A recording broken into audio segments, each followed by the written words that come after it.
here's how we can delete history in the iPhone Chrome browser. So let me guide you through it. If it's your first time on this channel, definitely become part of the community, part of Foxtecc, so you don't miss tutorials and similar videos like this.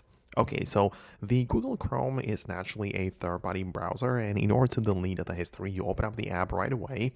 And what you can do is to tap on the three dots in the bottom right to initiate like these more options. And you can already see that we can tap the history and browse it there. But as well, part of this list of options, we already find the delete browsing data. If you don't see it right away, we can customize the menu, and it's possible that it's not selected, so you can always add it to this selection here. But the point is that you can tap on it as such, and there are two things which you can select or pick.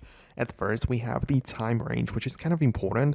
We can go as low as the last 15 minutes of user or browsing data that's going to be cleared, or all the time, right? So that's really important, and also some options in between. So that's what you have to select. But even outside of that, we have one more thing that we need to pay attention to, and that's exactly what type of data is going to be deleted. If you just mean the browsing history, just select the thing at the top and perhaps close tabs too, but you probably don't really need to like delete the saved passwords or autofill data. Perhaps cached images can be deleted. It tells you even how much data is going to be cleared up with that. So that is up to you to decide and choose specifically. But naturally, once you're done, you can just click on confirm with the red button to delete the data, and it's going to get the job done. So that's how it works.